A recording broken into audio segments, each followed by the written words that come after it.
சட்டமய நண்பர்களுக்கு வணக்கங்கள். இன்னைக்கு நம்ம பார்க்க போகிற விஷயம் பார்த்தீங்கன்னா, இது கண்டிப்பாக இப்போ இருக்க சூழலில் எல்லாருமே தெரிஞ்சிக்கக்கூடிய ஒரு விஷயம். இது இன்னைக்கு ஒரு சட்டம் போட்டு இது இன்னையோட முடிஞ்சிடும் அப்படின்றது கிடையாது. நாளைக்கு நம்மளுடைய தலைமுறை அல்லது நமக்கு அடுத்தது வர அந்த சந்ததிகள்னு சொல்லுவோம், அவங்கள பாதுகாக்கக்கூடிய ஒரு சட்டம் இன்னைக்கு நம்ம பார்க்க போகிறது. இதை பார்த்தீங்கன்னா EIA அப்படின்னு சொல்லுவாங்க. அதாவது என்விரான்மெண்டல் இம்பேக்ட் அசஸ்மெண்ட் 2020. இப்போ பார்த்தீங்கன்னா இதை கரண்ட்ல ஒரு டிராஃப்ட் பண்ணியிருக்காங்க. இதற்கு முன்னாடி இதை எப்போ மறுபடியும் ஒரு டிராஃப்ட் பண்ணியிருந்தாங்க அப்படின்னு பார்த்தீங்கன்னா 2006 இந்த சட்டம் ஆரம்பிக்கப்பட்டது. 1994 பார்த்தீங்கன்னா இந்த EIA அப்படின்ற ஒரு விஷயத்தை கொண்டு வந்தாங்க. இதை எதுலேருந்து கொண்டு வந்தாங்கன்னு பார்த்தீங்கன்னா என்விரான்மெண்டல் ப்ரொடெக்ஷன் ஆக்ட் 1986. இது எப்போ வந்ததுன்றது, போபால் கேஸ் அந்த இன்சிடென்ட் எப்போ நடந்ததோ அப்போ பார்த்தீங்கன்னா இந்த சட்டம் வந்தது. அதுக்கப்புறம் காலங்களுக்கு ஏற்றது போல சுற்றுச்சூழல் பாதுகாக்கணும் அப்படின்ற ஒரு காரணத்துக்கு இந்த டிராஃப்ட் எல்லாமே எடுத்துட்டு இப்போ வரைக்கும் இந்தியாவில் 2006 EIA வச்சு தான் பார்த்தீங்கன்னா எல்லாம் தொழிற்சாலைகளும் அல்லது பார்த்தீங்கன்னா மற்ற கட்டடங்கள், அதுக்கப்புறம் பார்த்தீங்கன்னா சாலைகள், இது எல்லாமே பார்த்தீங்கன்னா இந்த EIA வச்சு தான் நடக்குதுன்ற ஒரு விஷயத்தை எல்லாருமே தெரிஞ்சுக்கணும். EIA அப்படின்னா என்ன, இது பார்த்தீங்கன்னா இதோட இம்பாக்ட் இந்தியாவில் என்ன நடக்குது, அதுக்கப்புறம் பார்த்தீங்கன்னா ஒருவேளை இதை நீங்கள் விட்ரா பண்ணணும் ஆசைப்பட்டீங்கன்னா என்ன பண்ணணும், நீங்கள் ஆதரிக்கணும் அப்படின்னு நினச்சிங்கன்னா இதை அப்படியே விட்டாலே ஆட்டோமேட்டிக்காக இது ஒரு சட்டமாக மாறிடும். ஒருவேளை நீங்கள் அதை விட்ரா பண்ணணும் அப்படின்னா என்ன ப்ரொசீஜர்ன்றதை இன்னைக்கு நம்ம வீடியோவில் பார்க்க போகிறோம். மறக்காமல் இந்த வீடியோவை பாருங்கள். கண்டிப்பாக இந்த வீடியோ முடியறதுக்குள்ள இந்த EIA என்னன்றதை கண்டிப்பாக தெளிவுபடுத்துறதுக்காக தான் இந்த வீடியோ. முடிஞ்ச அளவு ட்ரை பண்ணுறேன். மறக்காமல் வீடியோவை பாருங்கள். இப்போ தான் நம்ம சேனலுக்கு ஃபஸ்ட்டு வரீங்கன்னா மறக்காமல் சேனலை சப்ஸ்கிரைப் பண்ணிவிடுங்க. வீடியோக்குள்ளே போகலாம். EIAன்றது எதற்காக? இந்த EIAன்றது எதற்காகனா, ஒரு சுரங்கமோ அல்லது தொழிற்சாலையோ அல்லது வேற ஏதாவது ஒரு நிறுவனமோ அல்லது அணையோ இது மாதிரி ஏதாவது ஒரு வளர்ச்சிக்கு போகணும் அப்படின்ற ஒரு காரணத்துக்கு ஒரு நிறுவனம் இந்தியாவில் முதலீட்டு செய்யுது அப்படின்னா அவங்க பார்த்தீங்கன்னா இந்த EIA கிளியரன்ஸ் சர்டிஃபிகேட் கம்பல்சரி வாங்கியிருக்கணும். அந்த EIA சர்டிஃபிகேட்டில் என்னென்னலாம் இருக்கணும் அப்படின்னு பார்த்தீங்கன்னா, இப்போ எடுத்துக்காட்டுக்கு பார்த்தீங்கன்னா நம்ம எல்லாருக்குமே தெரியும், தமிழகத்தில் வேதாந்தா குரூப்ஸில் இருக்க ஸ்டெர்லைட்டும் அதுக்கப்புறம் பார்த்தீங்கன்னா கொக்கோ கோலா கம்பெனி, இது ரெண்டுத்தாலுமே பார்த்தீங்கன்னா எவ்வளோ ஒரு நம்ம தமிழகத்தில் ஒரு இன்னல்களை சந்திச்சோம்ன்றது எல்லாருக்குமே தெரியும், கண்டிப்பாக தெரிஞ்சிருக்கும். இது போல் எல்லா கம்பெனியும் தமிழகத்துக்குள்ளே வந்துருச்சு அப்படின்னா, இந்தியாவுக்குள்ளே வந்துருச்சுன்னு வச்சுக்கோங்க, வந்துருச்சு அப்படின்னா எந்த மாதிரியான ஆபத்துக்களை நம்ம இதுக்கப்புறம் சந்திக்க போகிறோன்றது தெரியல.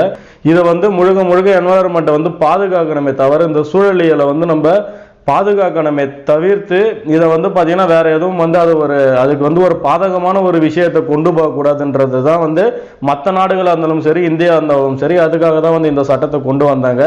ஆனால் இப்போ இருக்க இந்த டிராஃப்ட் 2020 பார்த்தீங்கன்னா ஒரு சில ரிலாக்ஸேஷன் பண்ணியிருக்காங்க. அதை பார்த்துருவோம். அது என்னன்னா, மொத்தம் இந்த ரிலாக்ஸேஷனில் கிட்டத்தட்ட 40 கம்பெனிஸ் பார்த்தீங்கன்னா எந்த ஒரு EIA சர்டிஃபிகேட்டே தேவையில்லை. அவங்க நேரடியாக அவங்களோட முதலீட்டை போட்டு அதுக்கப்புறம் அவங்களோட நிறுவனத்தை ஆரம்பிக்கலாம். அது மட்டும் இல்லாமல் இன்னும் ஒரு சில டிராபேக்லாம் இருக்குது. அதையும் இந்த வீடியோவில் சொல்கிறேன் பாருங்கள். இந்த EIAன்றது அவ்வளோதான், சிம்பிளாக சொல்லணும்னா, இதனால் இப்போ ஒரு நிறுவனம் ஆரம்பிக்கிறோம், ஒரு ஃபேக்ட்ரி ஆரம்பிக்கிறோம் அப்படின்னா இதனால் என்னென்ன பாதிப்பு வரும், அல்லது இதில் இருக்க அந்த கழிவுகளை எப்படி வெளியே அகற்றுவாங்க, அதில் வேறு ஏதாவது அந்த கழிவுகளை மேலாண்மை பண்ணுவாங்களா, பொல்யூஷனை கண்ட்ரோல் பண்ணுறதுக்கு என்ன பண்ணணும், இது மாதிரி அவங்க பார்த்தீங்கன்னா ஒரு வரைவு ஒன்று கொடுத்துருப்பாங்க. அதுக்கப்புறம் கிளியரன்ஸுக்கு போகும். அதுக்கப்புறம் பார்த்தீங்கன்னா பப்ளிக்கோட ஒப்பீனியன், அதாவது கருத்து கேட்பு கூட்டம் எந்த ஊரில் அந்த ஃபேக்ட்ரி வைக்கிறாங்களோ அந்த ஊரில் ஒரு கருத்து கேட்பு கூட்டம் ஒன்று நடக்கும். அது எல்லாமே முடிஞ்சதுக்கு அப்புறம் பார்த்தீங்கன்னா அப்புறம் ஒரு வேளை அது ஓகே அப்படின்னு சொன்னாங்கன்னா அதுக்கப்புறம் அந்த ப்ராஜெக்ட் அங்கே இம்ப்ளிமெண்ட் பண்ணி அதுக்கப்புறம் வேலையை ஸ்டார்ட் பண்ணுவாங்க. இதுதான் பார்த்தீங்கன்னா 2006 வரைக்கும் அந்த EIAவில் நடைமுறையில் இருக்கின்ற ஒரு விஷயம்.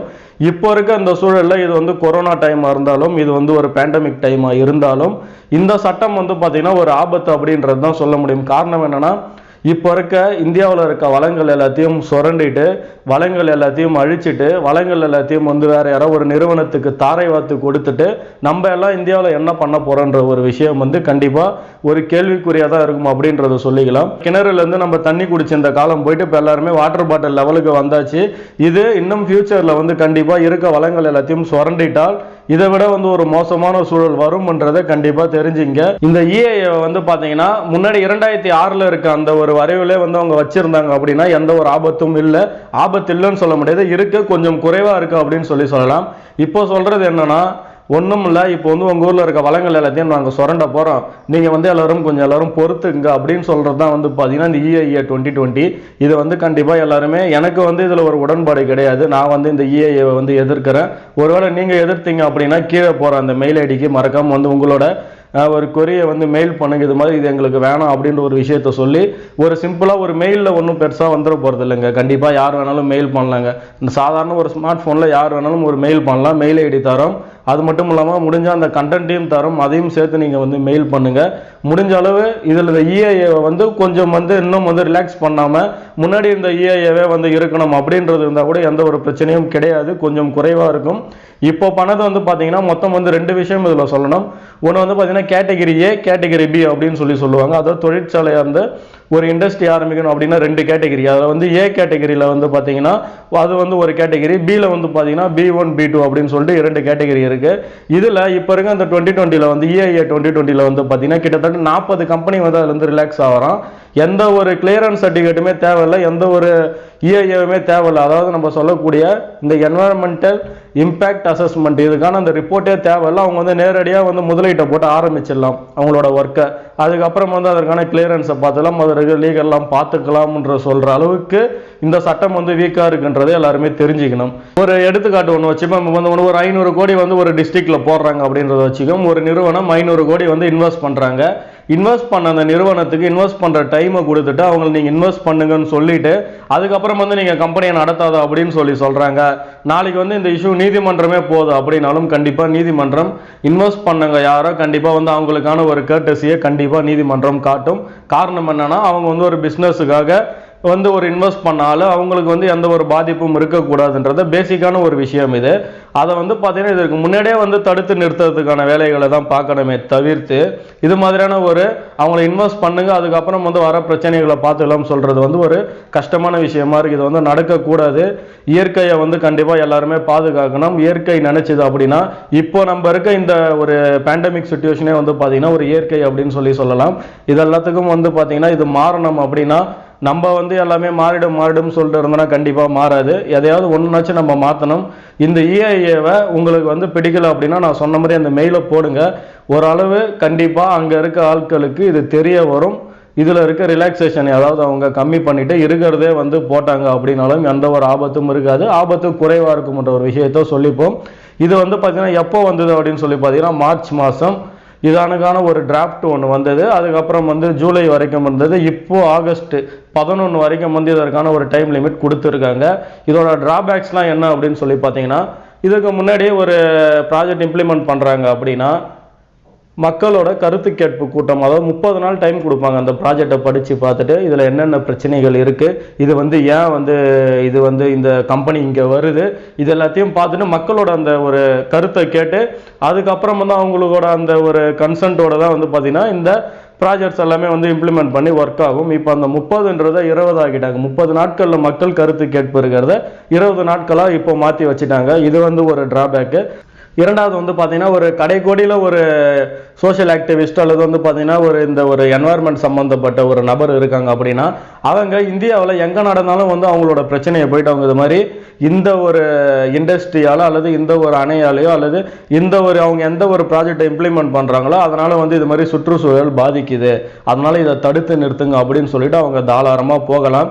ஆனால் 2006 வந்து பார்த்தீங்கன்னா அந்தந்த ஸ்டேட்டில் இருக்கிறவங்களை மட்டும்தான் அதை கேட்கணும் அப்படின்ற ஒரு விஷயம் வந்தது. இப்போ அந்தந்த டிஸ்ட்ரிக்டில் இருக்கிறவங்களை மட்டும்தான் கேட்கணும் அப்படின்னு சொல்லிட்டு இந்த 2020 நோட்டிஃபிகேஷனில் இதோட அந்த ஒரு கருத்து கேட்போ அல்லது வந்து பார்த்தீங்கன்னா இதை வந்து நம்ம ஒரு எதிர்த்து கேட்கணும் அப்படின்ற ஒரு விஷயத்தை வந்து அப்படியே வந்து நம்மளோட குறவலையை நெருக்கிற அளவுக்கு வந்து இந்த 2020 EIA இருக்குதுன்றதை தெரிஞ்சுக்கணும்.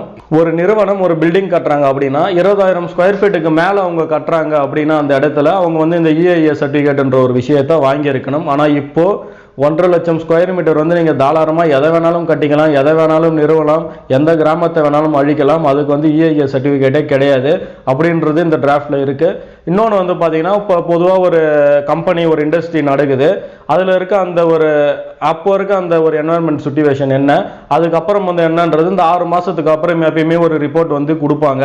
இப்போ வந்து பார்த்தீங்கன்னா 1 வருஷம் வரைக்கும் எவ்வளோ வேணாலும் நாசம் பண்ணிக்கலாம், நாசம் பண்ணிட்டு நீங்கள் வந்து மெதுவாக ஒரு வருஷத்துக்கு அப்புறம் கூட ரிப்போர்ட் கொடுக்கலான்ற ஒரு டிராஃப்ட்டும் வந்து இதே விஷயத்தில் இருக்குது. மொத்தம் நம்ம சொன்னது வந்து பார்த்தீங்கன்னா கிட்டத்தட்ட ஒரு 4 டிராபேக், முக்கியமான டிராபேக் சொல்லியிருக்கோம். எல்லாமே வந்து இன்னும் நிறையா இருக்குது. இதில் இன்னொரு முக்கியம் என்னன்னு சொல்லி பார்த்தீங்கன்னா, சதுப்பு நிலம்னு சொல்லப்படுற எந்த இடத்தை வேணாலும் நீங்கள் மணல் போட்டு மூடிக்கிட்டு அதுக்கு மேலே வந்து நீங்கள் தாராளமாக வந்து நீங்கள் பில்டிங் கட்டுறீங்களோ அல்லது வந்து மைன் எடுக்கிறீங்களோ பைப் விடுறீங்களோ எது வேணாலும் நீங்கள் பண்ணலாம். உங்களுக்கு எந்த ஒரு கேள்வியுமே கிடையாதுன்றது இதே டிராஃப்டில் இருக்குது. இது எல்லாத்துக்கும் ஒரு முக்கியமாக ஒன்று சொல்லியிருக்கேன். என்னன்னா, இந்த மாதிரி ஒரு விஷயம் நடக்குது, அதனால ஆபத்து நடக்குது அப்படின்னா மக்களுக்கு காம்பன்சேஷன் கண்டிப்பாக உண்டு. அது வந்து கண்டிப்பாக எந்த ஒரு மாற்றமும் கிடையாது. அப்பையிலேருந்து இப்போ வரைக்கும் அது இருக்குது. காம்பன்சேஷன் கொடுத்து எதுவுமே வரப்போகிறது கிடையாது. இயற்கை ஒரு வாட்டி போயிடுச்சு அப்படின்னா அதை திருப்பி உருவாக்குறது ரொம்ப ரொம்ப கஷ்டம். இது வந்து ஒரு பேசிக்கான ஒரு விஷயம். இது எல்லாருக்குமே தெரிஞ்சிக்கக்கூடிய விஷயம், தெரிஞ்சிருக்கிற விஷயம். என்னதான் வந்து ஒரு பிஸ்னஸை வந்து நம்ம டெவலப் பண்ணாலும், பிஸ்னஸ் வந்து இந்தியாவில் வந்தாலும் இயற்கை அழிச்சிட்டு வர பிஸ்னஸ் வந்து கண்டிப்பாக யாருக்குமே தேவையில்லை. மக்களுக்காக தான் சட்டம், மக்கள் வாழ தான் சட்டமே தவிர்த்து இருக்கிற சட்டத்தை எல்லாத்தையும் ஏற்றிட்டு மக்கள் அழிச்சிட்டு அதுக்கப்புறம் வந்து சட்டத்தை மட்டும் வச்சுக்கின்னு யாரும் எதுவுமே பண்ண முடியாதுன்ற ஒரு விஷயத்த இந்த வீடியோ மூலமாக நம்ம சொல்லிக்கிறோம். இதுக்கு வந்து பார்த்தீங்கன்னா ஆகஸ்ட் 11 வரைக்கும் டைம் இருக்குது. கொஞ்சம் முடிஞ்ச அளவு எல்லாரும் உங்களோட கருத்தாக இருந்தாலும் சரி அல்லது உங்களுக்கான ஒரு எதிர்ப்பாக இருந்தாலும் சரி மறக்காமல் வந்து இந்த மெயில் ஐடிக்கு தெரிவிங்க. இன்னொன்று, இந்த ஸ்ட்ராட்டஜிக் பிளான் அப்படின்னு சொல்கிறாங்க. அது வந்து பார்த்தீங்கன்னா இந்தியாவோட இந்த வெப்பன் சம்மந்தப்பட்ட விஷயம், அதுக்கப்புறம் வந்து நேஷனல் செக்யூரிட்டி சம்மந்தப்பட்ட விஷயத்துக்கு ஏதாவது ஒரு தொழிற்சாலை ஆரம்பிக்கிறதோ அல்லது வந்து பார்த்தீங்கன்னா அதை வந்து கிரியேட் பண்ணுறதுக்கு இவங்க ஏதாவது ஒரு நிறுவனத்தை நிறுவுறாங்க அப்படின்னா அதில் வந்து யாரும் எந்த மக்களும் அது பக்கத்தில் இருந்தாலும் சரி அல்லது தூரத்தில் இருந்தாலும் சரி யாரும் எதுவுமே கேட்கக்கூடாதுன்றத இந்த ஸ்ட்ராட்டஜிக் பிளான் அப்படின்ற ஒரு விஷயத்தை வச்சு சொல்லியிருக்காங்க. ஆகையால் வந்து பார்த்தீங்கன்னா இது எல்லாமே வந்து ஆபத்தான்னு சொல்லி பார்த்தீங்கன்னா நிறைய ஆபத்து தான் இந்த சட்டத்தில் இருக்குது. இது எல்லாத்தையும் கொஞ்சம் குறைக்கப்பட்டு மக்கள் கருத்து கேட்புக்கு இந்த சட்டத்தை, இந்த ஒரு டிராஃப்டை வந்து வச்சுருக்காங்க. இது வந்து கூடிய விரைவில் ஆகஸ்ட் 11க்கு அப்புறம் வந்து பார்த்தீங்கன்னா சட்டமாக மாறும். முடிஞ்ச அளவுக்கு உங்களோட கருத்துக்களையும் அல்லது உங்களோட ஃபீட்பேக் எதாக இருந்தாலும் சரி, உங்களோட எதிர்ப்பாக இருந்தாலும் சரி இந்த மெயில் ஐடிக்கு தெரிவிங்க. கீழே நம்ம டிஸ்பிளே பண்ணுற மெயில் ஐடிக்கு. கண்டிப்பாக இது வந்து ஒரு மாற்றம்ன்றது நம்ம பண்ணாதான் மாறுமே தவிர்த்து தானாக வந்து மாற்றம் வராது. முடிஞ்ச அளவு ட்ரை பண்ணுங்கள், வீடியோவை சப்போர்ட் பண்ணுங்கள், முடிஞ்சால் 4 பேருக்கு ஷேர் பண்ணுங்கள். மறுபடியும் உங்களை இன்னொரு வீடியோவில் சந்திக்கிறேன். நன்றி, வணக்கங்கள்.